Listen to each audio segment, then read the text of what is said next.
I came from the grind. And every day I put in the grind rewarded me. So it's not the money that you're afraid of, it's the success that you fear. You're scared to come on the other side, and I feel you. But I'm telling you, there's nothing to be afraid of. Write this down. What would your life look like if you stopped playing it safe? Listen to what I'm trying to tell you. Before I get out of here, Dan Gilbert gave me an office right by his office. Dan Gilbert invited me to meet one-on-one with him and Warren Buffett. I walked out of those meetings and went back to my house and lived the same. I was with Dan Gilbert, who owned Cleveland Cavaliers and 36 other companies. I sat across from Warren Buffett, but it didn't click because I couldn't relate to Warren. But when I started hanging with Jamal, who had 77 properties and was a police officer. How are you a police officer and you've been in real estate for over 20 years with 77 properties? A daycare, a security, making millions and millions of dollars. When I saw somebody from Chicago like me, somebody regular like me who was doing it, all of a sudden it clicked that I can do it. I'm not here just for my words. I'm here because some of you, when you look at them, you don't relate. And you don't think you could do it because you don't see yourself in them. What would your life look like if you stopped playing? This is what, go look up Eric Thomas. When I die, my videos will still penetrate through the world in my death. That's what success looks like. That my work will outlive me. That's what my wife like, and that my kids will never have to worry about eating. Why? Because there are thousands of people I've taken care of, and when they say Eric Thomas, that's my daddy, people are looking to bless my babies. That's what happens when you're not afraid no more. I remember being afraid to go get that GED. I remember saying to myself, what if you don't pass and you really know you dumb? It's one thing to be dumb and not really know if you're dumb. It's another thing to know you dumb. So I was like, I don't even want to know if I'm dumb or not. I don't even want to take the risk. But I was like, yo, E, if you dumb and you find out you dumb, it's no new revelation. Now you know you dumb, but now you know where you're dumb. I found out that I wasn't dumb in science. I wasn't dumb in math. I wasn't dumb in social studies. I was dumb in writing. We narrowed the dumb down. Either keep your day job and give it everything, or do this full time. And you like, I'm not successful. It's because you got half put in, half put. It's not gonna work. It's not gonna work. Stop playing it safe. I didn't get here playing it safe. So I want you to write down, where are my gaps? Where are my personal gaps? Is it I'm not a good salesman? I don't retain information. Just find out what it is. And can you do me a favor?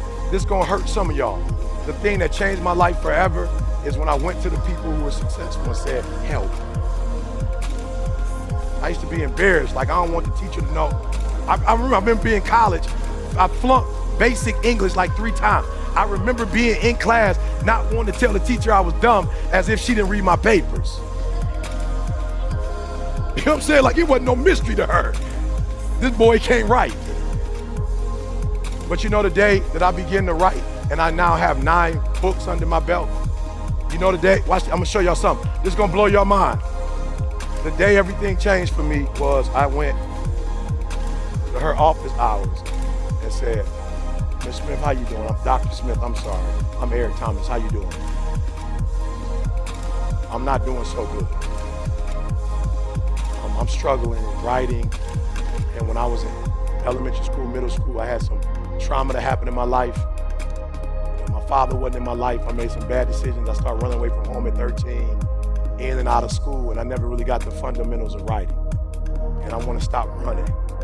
And I want to learn the 8 parts of speech. Like I want to learn how to write a body topic, body conclusion. Like I want to learn how to do that. Can you help me with that? Thank you so much. That's it. No, that's how I got here. No, that's how I got here. So when I found out I couldn't catch the greats because I didn't have the language, I went and got a master's degree from Michigan State University. And I got a PhD from Michigan State.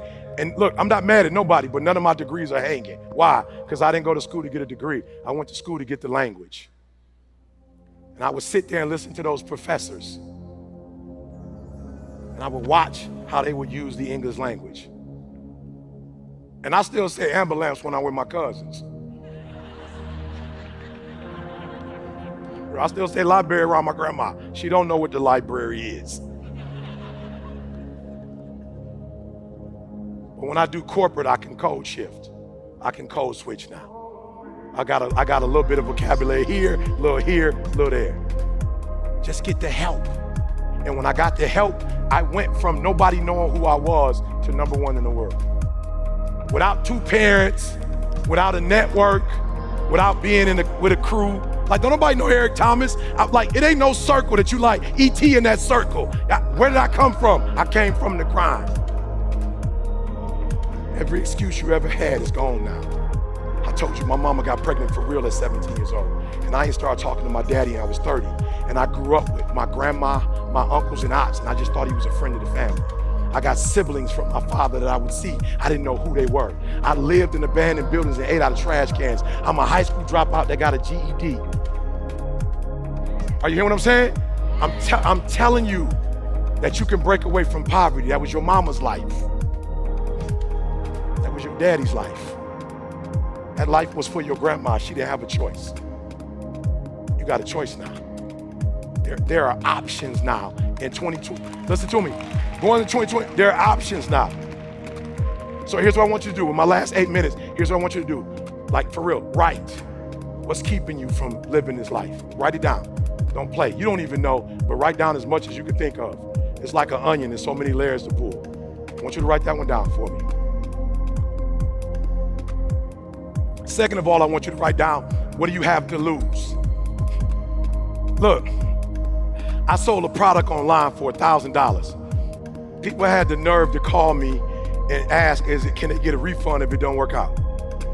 Listen to me very closely.